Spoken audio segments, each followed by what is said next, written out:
تعالی بلا ډیر پیغمبران کتاب را لګلی دا استادان دي صحیح خو یو کتاب به استاد نو که تاسو ته معلومه چې یو کتاب دا سراغه بره را روانو مونږه هوا کې راونیسه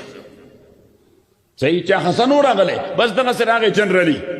چې دا استاد د هدایت ذریعہ ده نو پته ولګی دا چې استاد د کتاب نه زیات اهم دی پته ولګی دا استاد د کتاب نه زیاد اهم دی یعنی دا کتاب به د استاد درس دکی قاضی ابو یوسف رحمت اللہ علیہ ما ابو حنیفہ نے تپوس کئی چھ بما یسیر الرجل عالما یو سڑے عالم سنگ جوڑی گی حضرت الامام رحمت اللہ علیہ ورت جواب ورک بتعلمه عن المشایخ و بتدرسه الکتب یا سبحان د دې بزرگانو خبره یو جمله به ویلا کتاب په لیکل شي و بتعلمه عن المشایخ سړی عالم په دې جوړېږي چې استادان نزد کړو کوي و بتدرسه الکتب او د کتابونو مطالعه کوي نو استاد د بس دکړه کې او د کتابونو او مطالعه به صرف دا کتاب نه کوي چې کوم مدرسه کې خیغې باندې غوتار تنخواه ملاویږي هغه کتابونه به ګوري چې هغه ستا په ټلی کې نه دي لیکلي چې علمي استحکام درته نصیب شي چې څه وشي علمي استحکام درته نصیب شي زه په خپله یو ادنا طالب علم یم خو زه که په لاره په ګاډي کې روان یم هم چې ملګري راسره نی نو کتاب ګورم یا لیکل کوم که په جهاز کې روان یم نو کتاب ګورم یا لیکل کوم کتاب ګورم یا لیکل کوم نو عزیزانو دا شوق ځان کې پیدا کړي ما مولایانو ته وویل خره مولوي سعید صاحب نن پټکې والی دی صحیح ما مولایانو ته وویل ما مولا چې په کومه ورځ فارغ شي او استادان ورته پټکې ووایي نو په دویمه ورځ دی پټکې د سره وغورځوي بیا قسم وکړي د پټکې نه په سر صحیح او په هغه ورځ چې بس هغه حدیث د بخاري ورته ووایي نو دی بیا قسم وکړي قسم دی که ما کتاب له بیا ګوتې وړې ځکه دې کتاب خو موږ له اته کاله بیړه غرقه کړه بس د نن نه پس نو ما ووایي چې پټکې نه وې نو ظاهر د بې زینته دی او چې کتاب نه ګورې باطن د بې زینته نه دن نابار خالی خونی نو استاد ځان ښایسته خوښ دی که بدرنګ نو خبره ذهن کې راغله بس نور مزید څه نه وم دا سعید مولوي صاحب بیا خفه کېږي نازیدانو یهودیانو وی مونږ له کتاب کافی دی استاد ضرورت نشته قاضی ابو یوسف تپوس کوي حضرت الامام ورته جواب ورکړه بتعلم عن المشایخ وبتدرس الکتب چې استادان زده کړو کې او د کتابونو مطالعه کوي نو عالم بشي حضرت قاضی ابو یوسف ته نه تپوس وکړو وبماذا یسیر فقیها د دنه و فقیه څنګه جوړیږي حضرت امام رحمت الله علیه ورته جواب ورکوي بعمله بما قد علمه چې په کومه مسله پوه شو چې په هغې عمل وکړو دی فقیه شو صحیح اوس مونږ د افتا کورس کوو خو عمل ته خو قسم کړی دی په کورسونو باندې څوک نه مفتي کېږي صحیح دا خو داسې لکه چرګې ته چې هګۍ کېدي الپاس پې کېنولي صحیح شل ورځې پس هغه یو شل بچي راوباسي نو مونږ او کلاس دا په افتا کې دوره مفتیان دي هغه دوره مفتیان په خدای که په استنجا پوهېږي ما وی افتا یو لږ خدای ته وګوره استحکام علمي پیدا کوي ما یې زه تر اوسه د مفتیانو نه تنګ اوس د شیخ الحدیث صاحب نه تنګ یم خو چې لوټه اوچتی شیخ الحدیث دی لوټه اوچتی بس شیخ الحدیث دی نو عزیزانو نو حضرت امام ابو حنیفہ رحمت اللہ علیہ ورته جواب کې او فرمایل چې بعمله بما قد علمه حضرت امام ابو یوسف رحمت اللہ علیہ ته مزید تپوس وکړو وی علم څه شی دی دا خبرې یادوئ ما تاسو له یو کتاب لیکلی ما اربعه باندې الائمة الاعلام دا ټولې قیمتي خبرې مې کې لیکلي دي کتاب لیکلی څلور واړه امامانو باندې څه نوم الائمة الاعلام صحیح او الائمة الاعلام زما ملګري به ناست دي دا نوم مې اخیستی له شیخ الاسلام نه صحیح رفع الملام عن الائمة الاعلام شیخ الاسلام حافظ ابن تیمیه داسې لوی نوم شیخ الاسلام حافظ ابن تیمیه رحمه الله ټول وایي رحمه الله زمونږ استاد اور مولانا عبدالحلیم صاحب رحمت الله علیه اب له شیخ الاسلام نوم اخیسته نو بیا به کله کله ووایي داسې جلال به پرې راغی وی کان جبال العلم نو ما ورته حضرت کان جبل العلم شخصو شخصو نو صحیح ده جبل العلم هغه جمع کان جبال العلم چان کان نو حضرت مولانا عبدالحلیم صاحب رحمۃ اللہ علیہ ہوئے وہ یہ اپنے ذات میں ایک انجمن تھے یہ اپنے ذات میں ایک انجمن تھے او ګوره خدای چې چانه کار اخلي دی صرف د 45 سالو چې وفات شوی دی او یوازې فتاوای دا یو کې یو بادشاہ تیر دی د هغه نوم د سلیمان ابن عبدالملک ابن مروان امیر المؤمنین دی دی تللی و حج ته نو ورسره خپل کراون پرنس یا ولی عهد حضرت عمر ابن عبدالعزیز مو عمر ابن عبدالعزیز په بني امیه بادشاهانو او خلیفګانو کې یو ډیر الله والا بنده نو دی هغه وخت کراون پرنس چې د خلیفه نه بعد به دی خلیفه کیږي نو هغه هم ورسره حج نه چې فارغ شو نو مدینې منورې ته لاړل زیارت د نبی پاک صلی الله علیه وسلم وکړو ماښام یا ماسخوتن سلیمان ابن عبدالملک عمر ابن عبدالعزیز ته وویې ویره عمره هغه ورته وی جی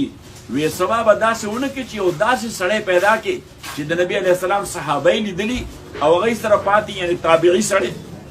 نو عمر ابن عبدالعزیز چې کوشش به وکړم نو سبا له حضرت عمر ابن عبدالعزیز د مدینې منورې په کوڅو او بازارونو کې داسې ګرځي نه دنه تپوس کوي وایي څو تابعي ژوندی دی چې د پیغمبر علیه السلام صحابو نه استفاده کړي هغوی یې لیدلي هغوی نه زده کړه کړي نو هغوی ورته دا خو ډېر وخت تېر شوی دی مونږ ته خو نه دی معلوم چې څوک تابعي ژوندی دی یو بوډا سړی را روانو د هغه ته سلام وکړي السلام علیکم هغوی وعلیکم السلام وی بابا هغه وی ها وی څوک تابعي درته معلوم ده چې ژوندی دی هغه وی ایک یو راته معلوم دی هغه ژوندی دی وی هغه چېرته دی خدای دې وبخت وی هغه د دې ښار د بهر صحرا دی په هغه صحرا کې اوسېږي هلته یو کچه کوټه ده هغې کې ژوند تېروي څه معمولي بزګري او زمینداري کوي په هغې باندې ژوند تېروي مسجد ته صرف د جمعې مانځل راځي نو حضرت عمر ابن عبدالعزیز ورته ووې وی ولې د ښار نه بهر اوسي او ولې یوازې جمعې له راځي وی هغه چې زمونږ اعمالو ته ګوري نو هغه وایي چې مونږ خو د پیغمبر علیه السلام صحابه کتلي هغو به دا کار نه کوو دا ستاسو کارونه دا خو به ټول هغه وخت کافرانو او فاجرانو کول دا د هغه زمانې خبره ده نو وی هغه باندې هغه وی سوي طبیعت نه سخت دی وی هغه وایي چې تاسو سړیتوب کار دی تاسو کوئ تاسو مسلمانان یې نو نه دی وایي د جمعې مونځ ته راشي بس مانځله ځان راورسوي چې مونځ وکړي چا سره میلاویږي هم نه ځي وی بابا نوم یې څه دی وی سلیمان ابن دینار سلیمان ابن دینار نو ورته وی او وی ګوره په یو خوا باندې ګوډ دی وی د دې وجې نه مونږ ورته شیخ اعرج وایو یعنې لکه دا د شناخت دپارې توهین دپاره ني لکه مونږ و ګوډ مولوي صاحب څوک نو دا ګوډ چې هغه ته وایي د دې لپاره نه وي چې سپکو وي خو دا د هغه شناخت وي دا د هغه پیژنګلي وي نو سلیمان ابن دینار اعرج رحمت الله علیه یا سلمه ابن دینار اعرج رحمت الله علیه ده ورته وایي ته ما ته به لار سمه کړي چې د کور کوم ځای دی هغه ورته لار سمه کړه وی داسې دا لار چې واخلې هغه ځای به رایټ وکړي هغه ځای بیا لیفټ وکړي مخامخ د دا کوټه ورته ښکاره شي نو بس دی روان شو چې لاړو کوټه ورته ښکاره شوه یوازې کوټه وه نو ده ورته دروازه وواله او بار راووته په خیر علیه السلام السلام علیکم وعلیکم السلام راځئ کښېنئ دي څه اوبه مو به یې راوړې ځکه میلمه او عرب خو ډېر مهمان نواز خلک دی نو څه اوبه مو به یا څه چې و چای مای ورته راوړه ورته یې کېښوده ورته بیا یې میلمه څنګه راغلی او څه خدمت به دې کوم نو ده ورته زما نوم عمر دی ابن عبدالعزیز وی ښه وی امیر المؤمنین راغلی دی حج ته اوس راغلی مدینه منوره کې دی نو یې ما ته وی که څوک تابعي ژوندی وي چې ورسره ملاقات وشي نو وی ته به ما سره لاړ شي نو هغه ورته وی چې نه زه خو د حکمرانانو ملاقاتونو له نه ځم خودداره سړی وی زه خو د حکمرانانو ملاقاتونو له نه ځم نو هغه ورته ښه بس ټیک ده نو هغه ورته بس زه به لاړ شم نو چې لاس ورسره میلاو کړو روان شو نو اواز یې ورته ودرېږه وی یو آیت مې ذهن کې راغی وی الله تعالی فرمایي چې اطیعوا الله و اطیعوا الرسول و اولی الامر منکم د خدای منئ د پیغمبر منئ او چاله چې خدای اختیار ورکړي او تا د هغه حکومت منئ د هغه خبره هم منئ نو وی چونکې ما وله بیعت ورکړی دی او دی مې امیر المؤمنین منلی دی او دی ما غواړي زه درسره ځم نو ورسره روان شو نو چې کله راغی نو حضرت عمر بن عبدالعزیز ترې نه وړاندې ورمنډه کړه او امیر المؤمنین بادشاه درې بریاعظمونو باندې حکومت دی ناغلی ورمنډه کوي دا مولوي صاحب ګوره ډېر د طبیعت نه ډېر تیز دی او وایي دغسې مسله وشوه بس بادشاه هم نیک سړی و هغه نه سپلای په پښو کړي او نه ټوپۍ په سر کړه دغسې په یبلې سرتور سره رامنډه کړه خیر مقدم او په خیرالۍ ورته ووي ویره جي غلط فهمي وشوه تاسو تکلیف وشو ما ده ته وی چې ته ځای پیدا کړه چې زه ورته ورشم خو دی زما په خبره باندې پوه نه شو تاسو له تکلیف درکړه راځئ جي نو کښېنو وی ستاسو به څه طبیعت ته کېږي زما هېڅ طبیعت ته نه کېږي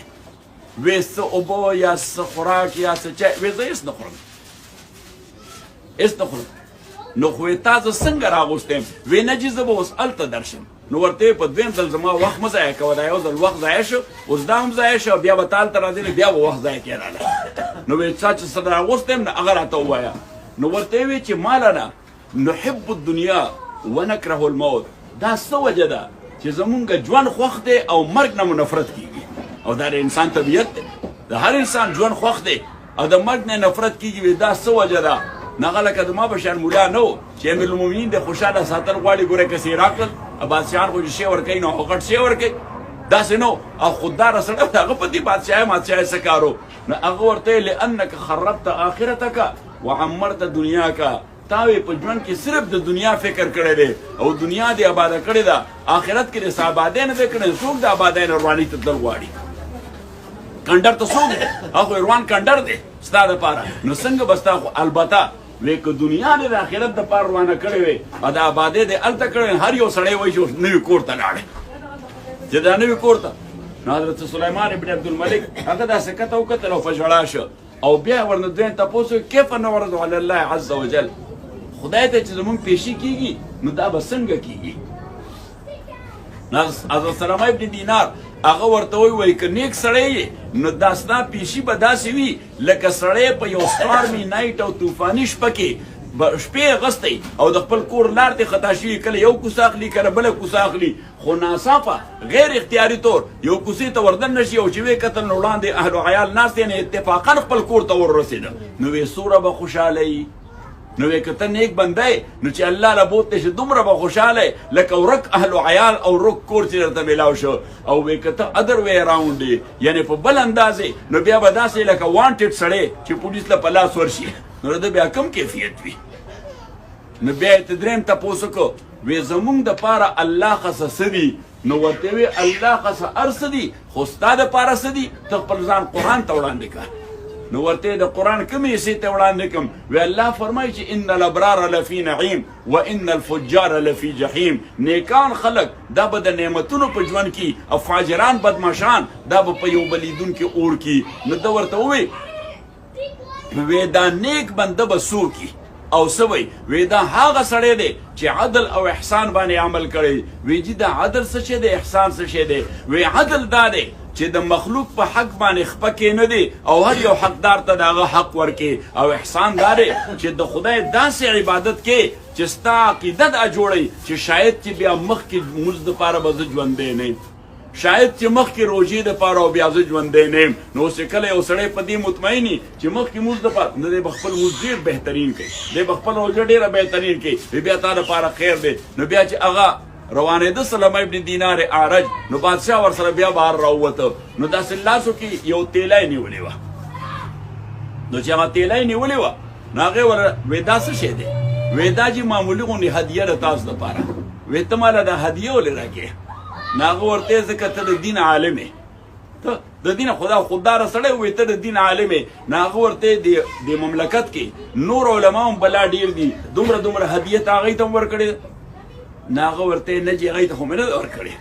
هغوی ته مې نه ده ورکړې نو ورته یې دا بیا هغوی له ورکړه په هغوی باندې تقسیم کول کې هغوی له هم ورکوه ستا د رعیت غریبانان دي څه داسې دي چې هغوی سره ډوډۍ د خوراک نشته نو یې دا هغوی ته ورسوه ځکه وی ته د رعیت دپاره داسې لکه د اولاد دپاره پلار او په پلار دا لازمه چې د ټولو بچو فکر وکړي چې دې بچي ډوډۍ خوړله که نه ده خوړلې دې بچي سره د خوراک څه شی شته او که نشته بهر تقدیر عرض مې کو ستاسو خدمت کې چې الله تعالی فرمایي مشرکین مکه هغوی د مرګ نه بعد ژوند باندې یقین نه ساته نو نبی علیه السلام متعلق به عجیبه خبرې کولې وی دی په خبره کې خطا شوی دی وی خدای ورته ویلي چې مرګ نه بعد ژوند شته نو خو الریډي مونږ ته میلاو دی چې کله پیدا نو مړو نو چې کله پیدا شنو بس ژوند دې راکړه نو اوس دې په دې خطا دی چې دا دویم مرګ راشي نو هغې نه پس ژوند دی داسې ارامیانو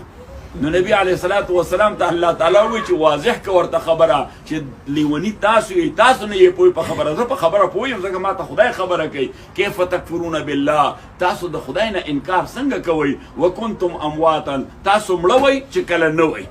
فاحیاکم نو الله پیدا کړی ثم یمیتکم بیا به مړی ثم یحییکم هغې نه پس به یو بل ژوند درکوي ثم الیه ترجعون او بیا به دغې الله تعالی ته واپس بوتلی شئ نو عزیزانو اوس دا ژوند او مرګ دا د الله تعالی فیصله ده چې کوم خلک پیدا دي دوی باندې مرګ به خامخا راځي امام ابو حنیفه رحمت الله علیه فرمایي چې